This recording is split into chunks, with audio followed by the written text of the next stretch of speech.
وخاتم النبيين سيدنا وشفيعنا وحبيبنا ومولانا محمد وعلى آله وأصحابه أجمعين. أما بعد فأعوذ بالله من الشيطان الرجيم. بسم الله الرحمن الرحيم. أَوَكُلَّمَا عَاهَدُوا عَهْدًا نَبَذَهُ فَرِيقٌ مِّنْهُمْ بَلْ أَكْثَرُهُمْ لَا يُؤْمِنُونَ. صدق اللہ مولانا العظیم. حاضرین محفل، السلام علیکم ورحمۃ اللہ وبرکاتہ. اللہ رب العزت جل وعلا کا ہم پر بے پناہ کرم ہے کہ اس نے ہمیں آقائے نامدار احمد مختار مدنی تاجدار دونوں جہاں کے سردار حضرت محمد مصطفیٰ رسول خدا صلی اللہ تعالی علیہ وآلہ وسلم کی بابرکت امت میں پیدا فرمایا. سامعین کرام، جس آیت مبارکہ کی میں نے تلاوت کی ہے وہ سورہ بقرہ کی آیت نمبر 100 ہے. اللہ رب العزت ارشاد فرماتے ہیں اب کلما عاہدوا عہدا، تو کیا جب بھی وہ لوگ عہد کریں نبذہ فریق منہم، ان میں کی ایک جماعت اس عہد کو اٹھا کر پیٹھ پیچھے پھینک دیتی ہے. بل اکثرہم لا یؤمنون، بلکہ ان میں کے اکثر لوگ تو ایمان ہی نہیں رکھتے. اس آیت میں اللہ تبارک و تعالی یہودیوں کی عہد شکنی کا ذکر فرما رہے. عہد شکنی، وعدہ کرنا توڑ دینا، پرامس کرنا مگر پرامس کو بریک کر دینا، یہ ان لوگوں کی بہت پرانی عادت تھی. پروردگار کہہ رہا ہے کہ جب جب یہ لوگ کوئی عہد کرتے ہر وقت ایسا ہی کرتے. ایسا کبھی نہیں ہوا کہ انہوں نے اپنے عہد کی پابندی کی ہو یا عہد پر قائم رہے. عہد کر دیتے بڑے زور سے مگر بڑی آسانی سے اسے توڑ دیتے. نبذہ فریق منہم، میں کی جماعت اس عہد کو پسے پشت ڈال دیتی ہے. حقیقت تو یہ ہے کہ بل اکثرہم لا یؤمنون، وہ لوگ ایمان ہی نہیں رکھتے اللہ پر، اللہ کی کتاب پر. کیونکہ اگر ایمان رکھتے تو ان کے دلوں میں ڈر ہوتا، اللہ کا ڈر ہوتا، عہد و پیمان کی یہ پابندی کرتے، آخرت پر ایمان ہوتا تو یہ سوچتے کہ میدان محشر میں ہم لوگ کیا جواب دیں گے. مگر ان لوگوں کی عجیب حالت ہے کہ وعدہ کرنا مکر جانا. وَلَمَّا جَاءَهُمْ رَسُولٌ مِّنْ عِنْدِ اللَّهِ، اور جب آئے ان کے پاس ایک رسول جو اللہ کی طرف سے، رسول من عند اللہ، اللہ کی طرف سے ایک رسول آئے، یعنی اس سے مراد ہمارے نبی محمد مصطفیٰ صلی اللہ علیہ وسلم ہے. مصدق لما معہ، اور یہ جو رسول ہیں تصدیق کر رہے ہیں اس کتاب کی جو ان کے پاس ہے، ان کے ساتھ ہے. یعنی قرآن مجید جو ان کے ہاتھوں میں موجود ہے، توریت جو ان کے ہاتھوں میں موجود ہے، محمد مصطفیٰ صلی اللہ علیہ وسلم اس توریت کی تصدیق کر رہے، تکذیب نہیں کر رہے. یعنی محمد مصطفیٰ صلی اللہ علیہ وسلم فرما رہے ہیں کہ توریت اللہ کی کتاب ہے، توریت سچی کتاب ہے، توریت پر ایمان لانا لازمی ہے۔ تو جو پیغمبر تمہاری کتاب کی تصدیق بھی کر رہے ہیں، تمہارے پیغمبر موسیٰ علیہ السلام کی عزت بھی کر رہے ہیں، اس پیغمبر کی سچائی پر تمہیں کیوں شک ہے؟ نبذ فریق من الذین اوتوا الکتاب، جب یہ نبی آ گئے جن کے آنے کا وعدہ توریت میں کیا جا چکا تھا، جب یہ نبی آ گئے تو اہل کتاب میں کی ایک جماعت، نبذ فریق کا معنی ٹیم، ایک جماعت، من الذین اوتوا الکتاب، اہل کتاب کی ایک جماعت جنہیں کتاب دی گئی ان کی ایک جماعت نے پسے پشت ڈال دیا، یعنی اٹھا کر پیٹھ کے پیچھے پھینک دیا کتاب اللہ، اللہ کی کتاب، یعنی توریت پر انہیں بڑا ناز تھا کہ توریت یہ اللہ کی اتاری ہوئی کتاب ہمارے پاس ہے۔ جب محمد رسول اللہ صلی اللہ علیہ وسلم تشریف لائے اور حضور نے کہا کہ تمہاری کتاب جو توریت ہے اسی کو کھول کر پڑھو، تب انہوں نے کہا کہ ہم اس کتاب کو بھی نہیں مانیں گے۔ اللہ، اگر کتاب میں بھی اے محمد صلی اللہ علیہ وسلم آپ کا ذکر مبارک ہے تب بھی ہم نہیں مانیں۔ اسے کہتے ہڈ دھرم۔ کوئی جاہل ہوتا ہے، جب اس کے سامنے دلیل آ جاتی ہے، ثبوت آ جاتا ہے تو مان لیتا ہے۔ کوئی ہڈ دھرم رہتا ہے، اس کے سامنے اگر آپ دلیل پیش کریں گے تب بھی وہ ماننے والا نہیں۔ ایسے آدمی کے لیے کہاوت مشہور ہے، مرغی کی ایک ٹانگ۔ اگر اس کو دکھا کر کہو دیکھ بھائی مرغی کی 2 ٹانگیں ہیں، تب بھی کہے گا نہیں میں نہیں مانوں گا۔ ایک ہی ٹانگ آدھی آدھی ہو کر 2 بن گئی، 2 ٹانگ نہیں، ایک ہی ٹانگ، وہ 2 ٹکڑے ہو کر 2 بن گئی ہے، ورنہ اصل میں ایک ٹانگ ہے وہ۔ تو یہ ہے ہڈ دھرمی۔ تو ان لوگوں کے لیے سب سے بڑا ثبوت انہی کی کتاب، مگر اپنی ہی کتاب میں ثبوت مل رہا ہے، ماننے کے لیے تیار نہیں، بلکہ اس کتاب کو اٹھا کر پھینکنے کے لیے بھی تیار ہے۔ کتاب اللہ وراء ظہورہم، ان لوگوں نے اللہ کی کتاب کو اپنی پیٹھ کے پیچھے پھینک ڈالا، کأنہم لا یعلمون، گویا کہ وہ نہیں جانتے، یعنی وہ اداکاری کر رہے ہیں۔ اداکاری کیا ہے؟ ایکٹنگ، سب کچھ معلوم مگر اداکاری کر رہے ہیں، ہمیں کیا پتا، توریت میں تو ایسا نہیں ہے۔ حالانکہ توریت میں کھلے لفظوں میں وَاتَّبَعُوا مَا تَتْلُو الشَّيَاطِينُ عَلَى مُلْكِ سُلَيْمَانَ، اور پیچھے پڑ گئے ان منتروں کے جو شیطان سلیمان علیہ السلام کی حکومت کے زمانے میں شیاطین جو منتر پڑھتے تھے، شیطانوں کے منتروں کے پیچھے چلے گئے، یعنی ان کے شرکیہ منتر۔ توریت کو تو انہوں نے چھوڑ ہی دیا، اب یہ شیاطین سے مراد خبیث قسم کے جنات، خبیث جنات جو سکھاتے ہیں اسے ماننے لگے۔ اور وہ کس دور کی بات ہے؟ علی ملک سلیمان، جب سلیمان علیہ السلام بادشاہ تھے اس زمانے کی بات ہے۔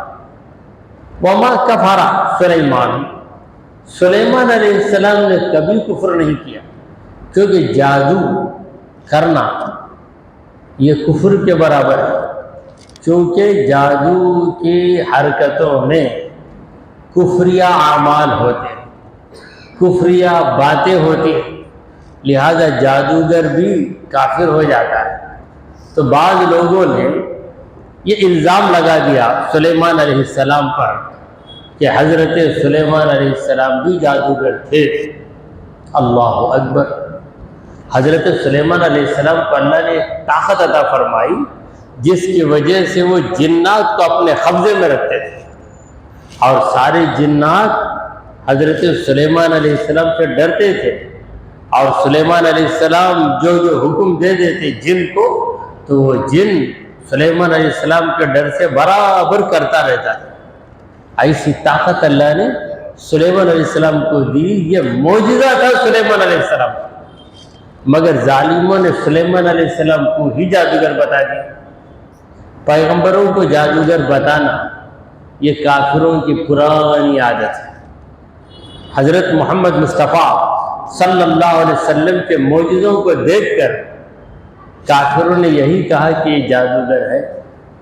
موسیٰ علیہ السلام کے معجزے کو دیکھا فرعون نے، تو موسیٰ علیہ السلام کو جادوگر بتا دیا۔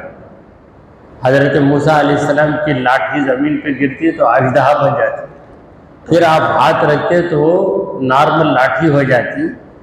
یہ معجزہ تھا حضرت موسیٰ علیہ السلام کا، مگر کافروں نے اس معجزے کا نام جادو رکھ دیا۔ تو حضرت سلیمان علیہ السلام کو اللہ تعالیٰ نے جو بے پناہ طاقت دی، ایسی طاقت دی کہ ہوائیں بھی سلیمان علیہ السلام کی بات کو مانتی تھی۔ آپ ہوا میں جدھر جانا چاہتے تھے چلے جاتے تھے، تیز ہوا آپ کو لے کر پہنچا دیتی تھی ایک مقام سے دوسرے مقام پر۔ تو ان تمام کرشموں کو دیکھ کر بعض ظالموں نے کہا، کافروں نے کہا کہ سلیمان علیہ السلام بھی کافر ہے، جادوگر ہے۔ تو اللہ نے کہا وما کفر سلیمان، سلیمان نے کبھی کفر نہیں کیا، ولکن الشیاطین کفروا، لیکن شیطانوں نے کفر کیا۔ شیطان سے مراد ابلیس تو ہے ہی شیطان، مگر یہاں شیاطین جمع کا صیغہ ہے۔ ایک شیطان کو شیطان کہتے ہیں، کئی شیطانوں کو شیاطین کہتے ہیں۔ تو انسانوں میں بھی شیطان ہوتا ہے، جنات میں بھی شیطان ہوتا ہے۔ وَكَذَلِكَ جَعَلْنَا لِكُلِّ نَبِيٍّ عَدُوًّا مِنَ الْجِنِّ وَالْإِنسِ، جن اور انس دونوں میں دشمن ہیں پیغمبروں کے۔ شیاطین الجن والانس، ایک جگہ اللہ کہتا ہے کہ جنات کے شیاطین بھی ہیں، انسانوں کے شیاطین بھی ہیں۔ تو شیطان ان کو اس لیے کہا جاتا ہے کہ وہ کام کرتے ہیں جو کام اللہ تعالیٰ کو ناپسند ہے۔ تو پروردگار کہہ رہا ہے کہ سلیمان علیہ السلام نے کبھی کفر نہیں کیا، انہوں نے کبھی جادو بھی نہیں کیا۔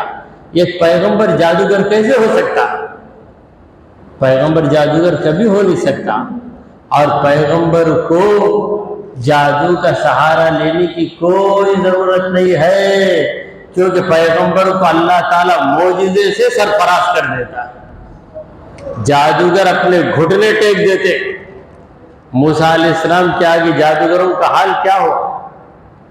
اپنے آپ کو انہوں نے سرنڈر کر دیا اور کہا کہ موسیٰ آپ جو لائے ہیں وہ جادو نہیں، جادو کی حد کہاں تک ہے وہ ہم جانتے ہیں، آپ اس حد سے بھی آگے ہیں۔ تو آپ کے پاس جادو نہیں، کوئی دوسری چیز ہے، وہ دوسری چیز ہے تو یقیناً وہ معجزہ۔ یہ مان کر جادوگروں نے کلمہ پڑھ لیا اور کہا کہ موسیٰ علیہ السلام اللہ کے نبی ہیں، ہم مانتے ہیں۔ اور فرعون ہکا بکا رہ گئے۔ فرعون نے کہا کہ میں نے بلایا تم لوگوں کو، میری تائید میں بات کرنے کے بجائے تم لوگ موسیٰ علیہ السلام کی تائید میں بات کر رہے ہو۔ ایسا لگتا ہے کہ تمہارا اور موسیٰ کا پرانا کوئی تعلق ہے، یہ تمہارا بڑا جادوگر ہے۔ اِنَّهُ لَكَبِيرُكُمُ الَّذِي عَلَّمَكُمُ السِّحْرَ، یہ تمہارا بڑا جادوگر ہے جو تم کو جادو سکھایا ہے۔ اس طرح اس نے پینترا بدل ڈالا، مگر جادوگر جب حق ان کے سامنے آ گیا تو انہوں نے حق کو تسلیم کر لیا۔ وَلَكِنَّ الشَّيَاطِينَ كَفَرُوا، لیکن شیاطین ہی کفر کرتے ہیں۔ يُعَلِّمُونَ النَّاسَ السِّحْرَ، اور وہ لوگوں کو جادو سکھاتے ہیں۔ یہ شیطان کیا سکھاتے ہیں لوگوں کو؟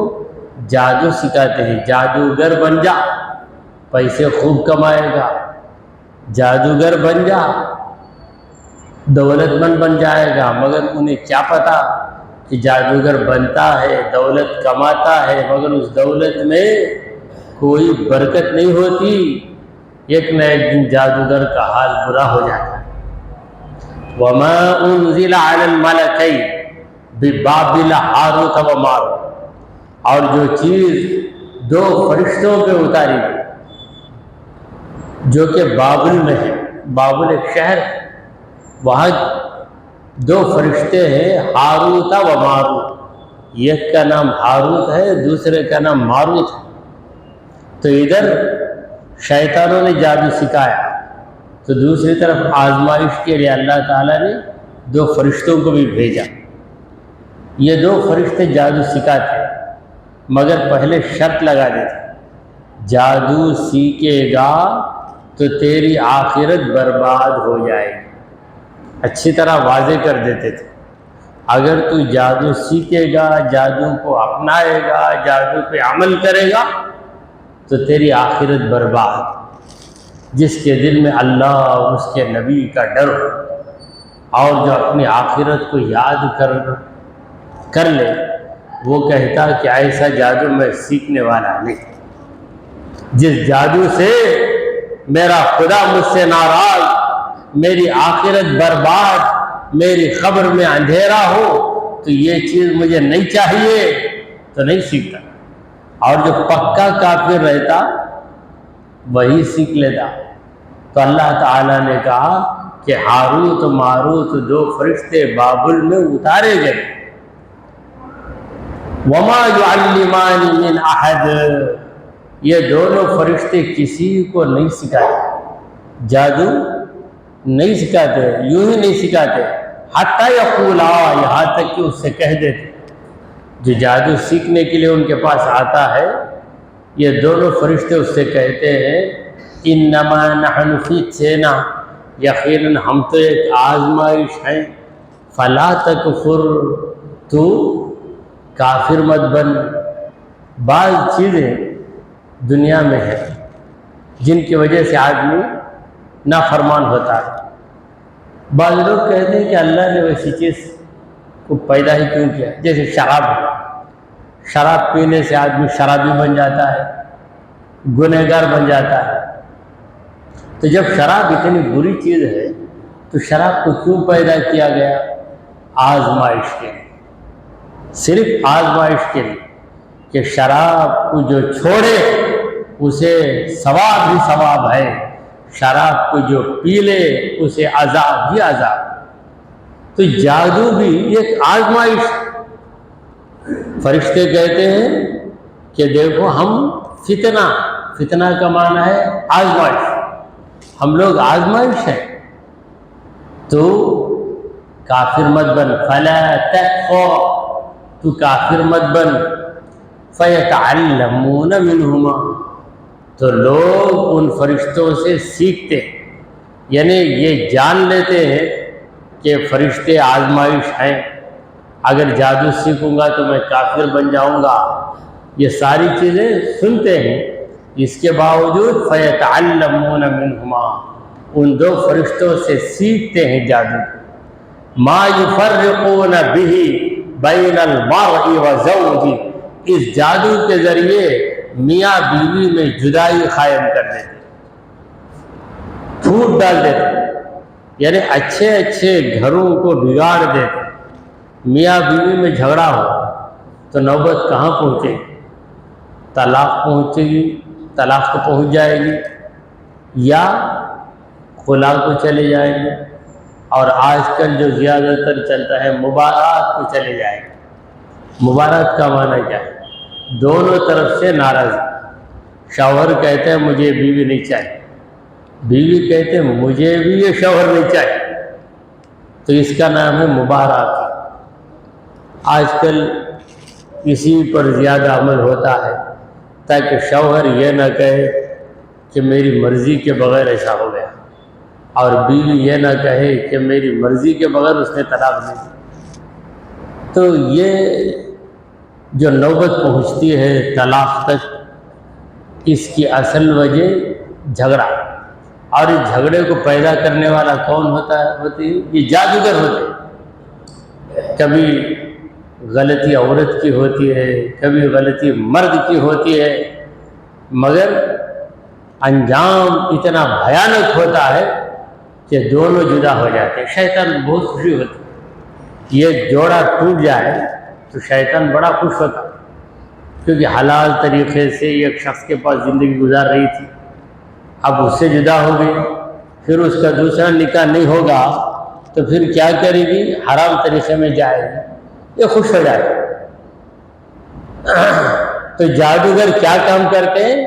یفرقون بہ بین المرء وزوجہ، اس جادو کے زور سے مرد اور عورت میں جدائی ڈال دیتے۔ پتہ چلا کہ مرد اور عورت میں جدائی ڈالنے والے جادوگروں کا کام کرتے۔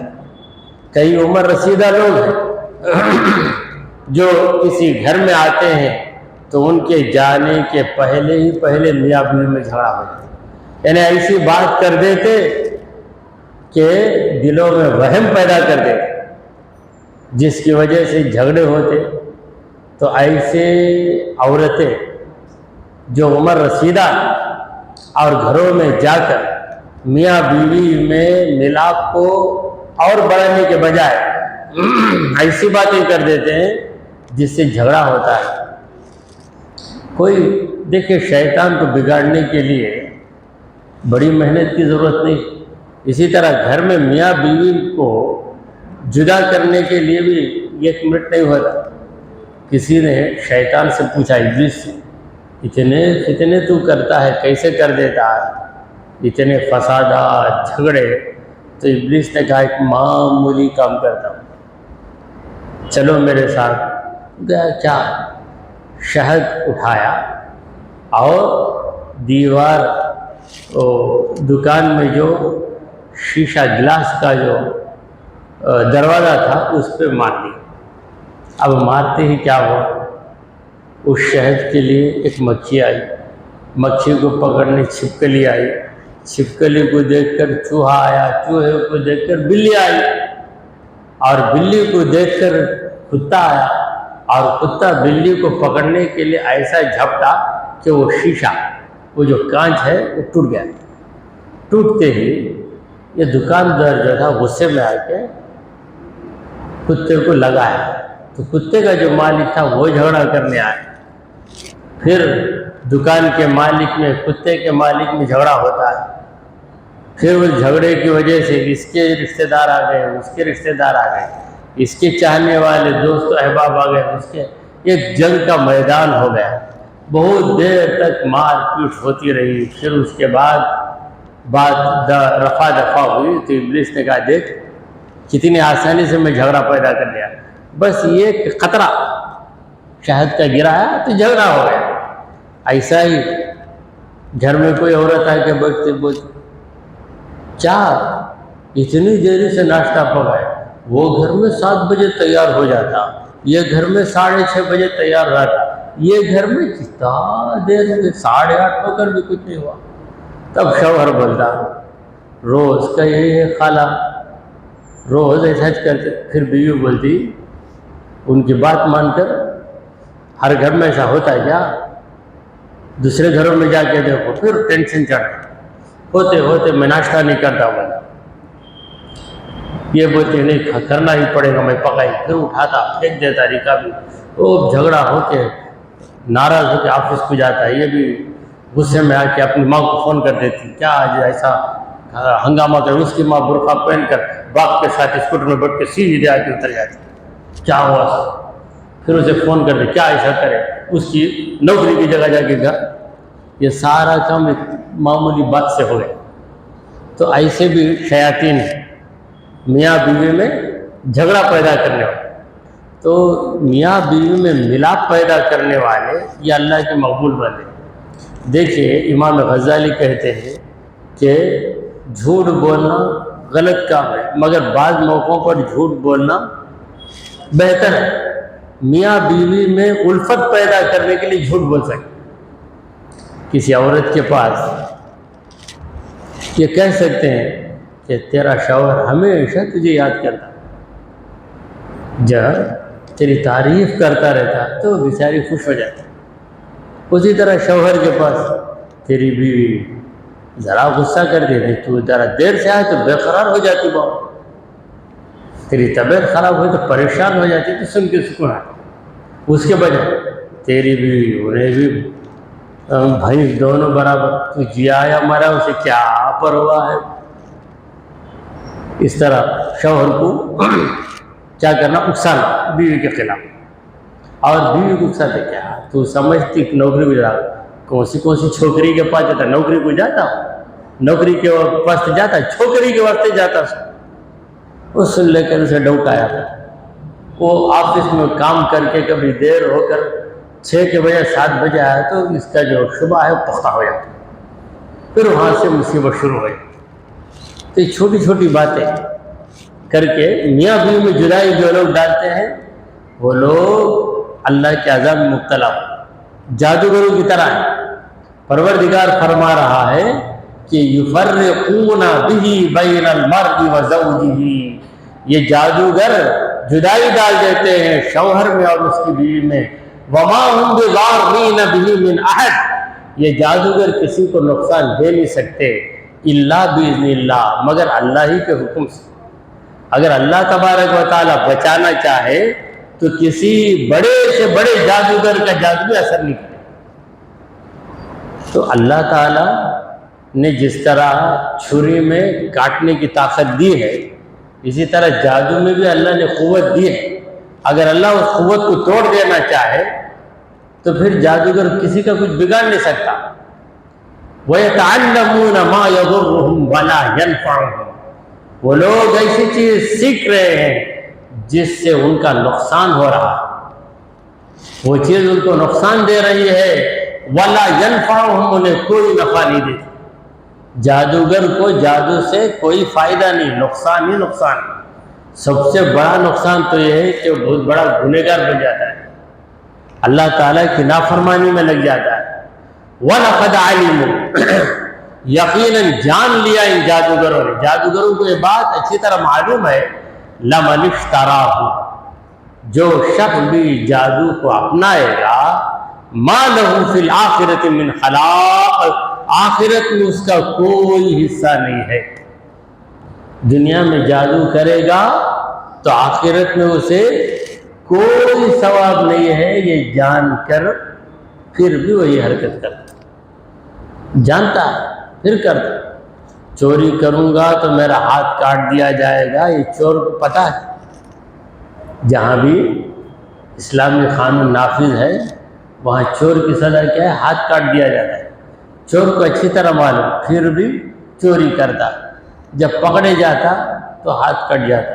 کیا وہ معلوم تھا، میں سمجھا بچ جاؤں گا، مگر یہ ایک بار دو بار بچے گا، ہر بار تو بچ نہیں سکتا۔ تو وَلَبِئْسَ مَا شَرَوْا بِهِ أَنفُسَهُمْ، کیا ہی بری چیز ہے جس کی خاطر انہوں نے خود کو بیچ ڈالا۔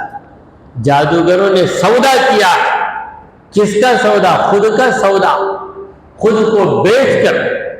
جادوگر خود کو بیچ کر پیسہ کماتے ہیں، خود کو بیچ دیتے ہیں، کا مطلب کیا ہے، اپنی آخرت کو برباد کر لیتے ہیں۔